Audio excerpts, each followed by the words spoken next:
एक कहावत मशहूर है कि खरबूजे को देखकर खरबूजा रंग बदलता है। कहने का आशय यह कि संगत का असर हर किसी पर कम या अधिक होता ही है।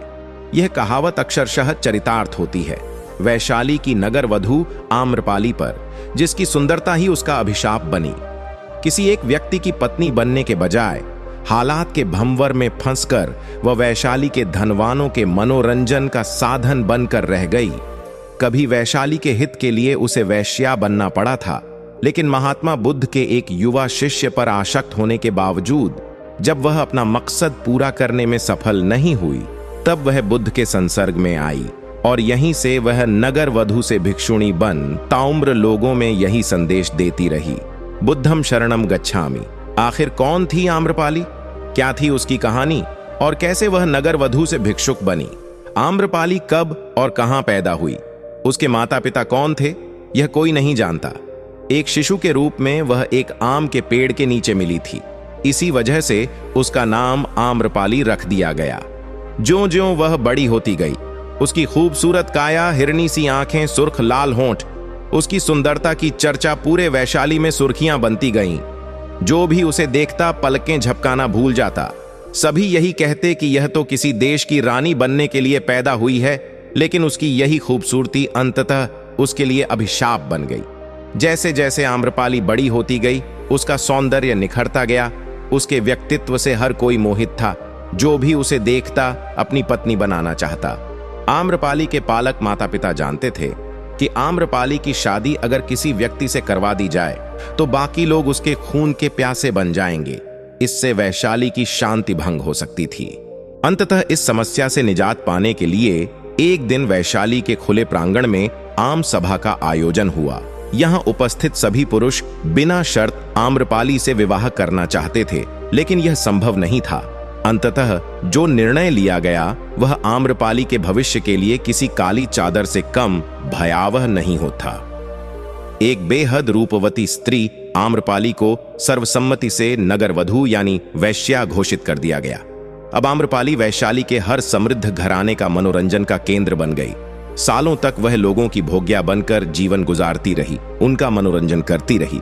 अलबत्ता उसका भौतिक जीवन किसी महारानी से कम नहीं था। उसका अपना महल था, वह अपार धन संपदा की मालकिन बन गई थी। लेकिन अगर कुछ नहीं था तो वह सुकून और शांति जो उसे कभी प्राप्त नहीं हुआ था। एक बार बुद्ध अपने सैकड़ों शिष्यों के साथ वैशाली पधारे।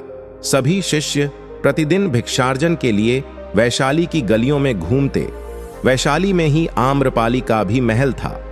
वह वैशाली के राजा और राजकुमारों के साथ ही साथ धनी और शक्तिशाली लोगों का मनोरंजन करती थी।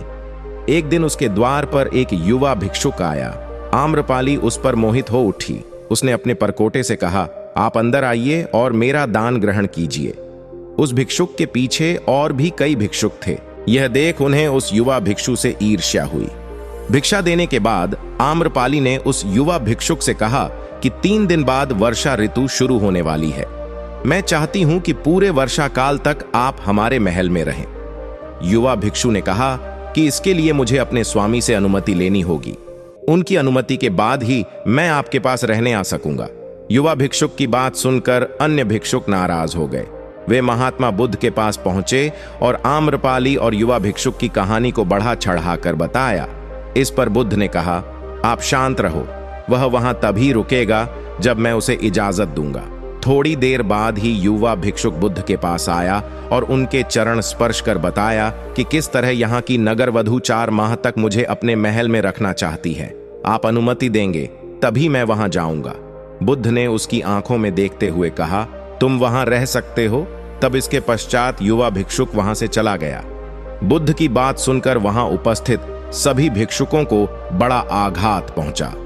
उन्होंने आक्रोशित होते हुए कहा, तथागत, उसे आम्रपाली के भवन में जाने से रोकिए, वरना अनर्थ हो जाएगा। क्योंकि वह स्त्री एक वैश्या है। एक भिक्षु उसके साथ 4 माह तक कैसे रह सकता है? बुद्ध ने कहा, तुम सभी अपनी दिनचर्या का पालन करो। मुझे अपने शिष्य पर पूरा विश्वास है, वह मेरे विश्वास पर खरा उतरेगा। लेकिन अन्य भिक्षुओं को बुद्ध की बात पर भरोसा नहीं हुआ। लेकिन वह ज्यादा कुछ बोलने की स्थिति में नहीं थे। 4 माह बाद युवा भिक्षु जब वापस लौटा तो उसके पीछे पीछे आम्रपाली भी थी। आम्रपाली ने बुद्ध से भिक्षुणी संघ में प्रवेश देने की इजाजत मांगते हुए कहा, मैंने आपके भिक्षु को पाने के लिए हर संभव कोशिश की, मगर मैं हार गई। उसके आचरण से मैं यह सोचने के लिए विवश हो गई कि अगर आपके आम शिष्य का संयम इतना नियंत्रित है तो इनके गुरु कैसे होंगे। इसलिए मैं आपके पास आपके संसर्ग में रहने की इजाजत लेने आई हूं। आपके चरणों में ही मेरे लिए मुक्ति का मार्ग है। मैं अपनी समस्त संपत्ति भिक्षु संघ को दान में देती हूं। इसके पश्चात से ही आम्रपाली के महल और उपवनों को चातुर्मास में सभी भिक्षुओं के रहने के लिए उपयोग में लिया जाने लगा। आगे चलकर आम्रपाली बुद्ध के संघ में सबसे प्रतिष्ठित भिक्षुणियों में से एक बनी। दोस्तों, कहानी अच्छी लगी हो और कहानी से कुछ सीखने मिला हो तो वीडियो को लाइक, शेयर और चैनल को सब्सक्राइब करना ना भूलिएगा।